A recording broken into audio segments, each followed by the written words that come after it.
You know, Jon Jones is just such an interesting case study. I've never met a guy who cares so much about a legacy that is already completely and utterly tarnished. I mean, you've got a guy who will not shut up about accolades and accomplishments and being a legend, but what he's known for is Derek from More Plates, More Dates definitively pretty much exposing the fact that he was using performance enhancing drugs. Now, which of course, as many of you know, to me that's not tarnishing your legacy, but to the general public it absolutely is. There is so much footage of this guy being a drunken lunatic on the street. You know, he has been charged with domestic abuse of his wife. I mean, this guy's career and legacy is in shambles, yet, you know, he's still clinging on to the tiny little strand of something that he has left. You know, that is what is really holding us back from the Tom Aspinall fight. If he were to lose, if he were to get knocked out, I mean, what does he have left? All right, now it's really all gone. But Jon has been telling us, for what it's worth, that no, he is willing to do the fight, but he's been putting a lot of very interesting stipulations on whether or not he'll do it. You know, at first it seemed like Jon was trying to price himself out of the fight, requesting $30 million. But Dana White said, no, you've got it, let's do this thing. So Jon realized he's in a little deep now. There's nowhere to run. So he requests for 6 months to train. Now, I'm sure you had the exact same thought as I had. Jon is 37 years old. He has been training for over 16 years now.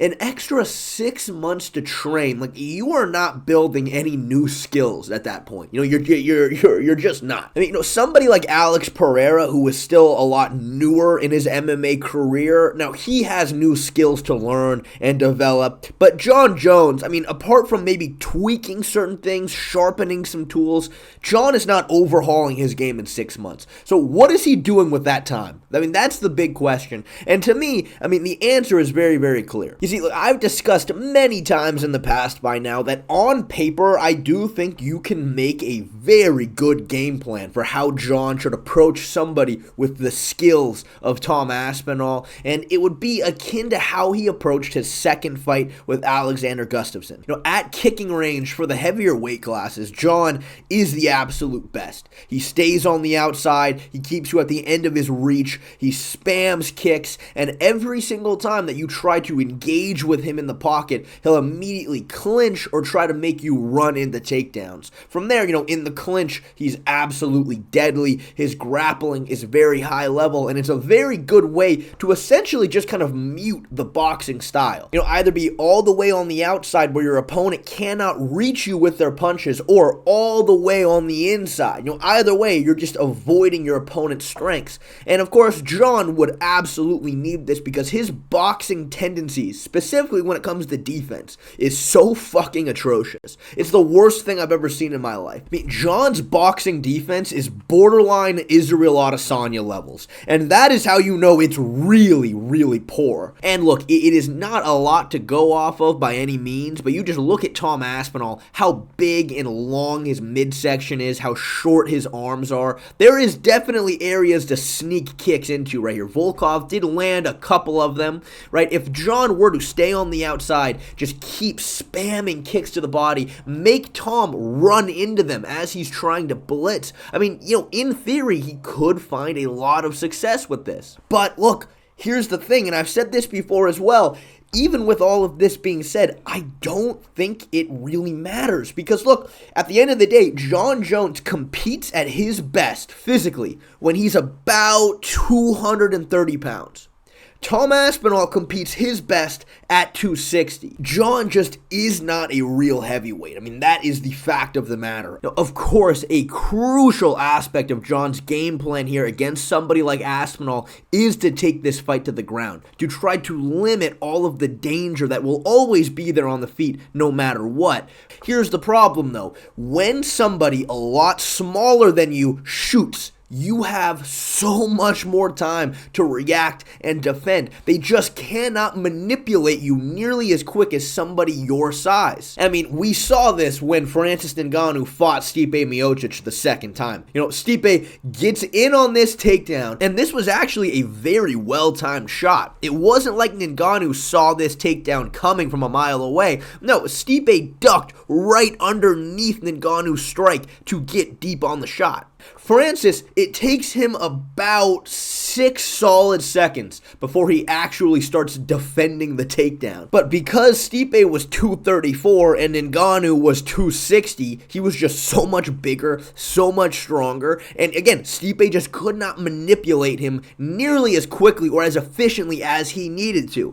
At the time, this fight was years ago. This is not an old, washed Stipe yet. And, clearly, skill for skill, he is a better overall wrestler than Francis Ngannou by definitely a decent margin, but it's the size and the strength advantage here is what did it. And this is why Jon Jones took 3 years off for his initial bulk up to heavyweight, and he came into that fight fat and slow, all right? But at the time, it really didn't matter because the only two opponents he was going to face at that moment was either Cyril Gane or Francis Ngannou, who, again, at the time, were two guys that all Jon needed to do was take the fight to the ground, and essentially he was going to secure a victory, right? Those two guys at the time just were not prepared for Jon Jones' skills on the ground. So all he needed was mass and strength to actually be able to secure takedowns, and then the rest was history.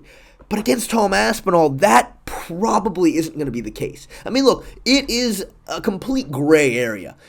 Tom Aspinall has faced such a little adversity in the UFC that exactly what his weaknesses are, we really don't know. But, of course, his very first martial art ever was jiu-jitsu. He's been shown offensively to be a very good grappler, very good submissions, decent takedowns. So, odds are he is most likely fairly well-rounded.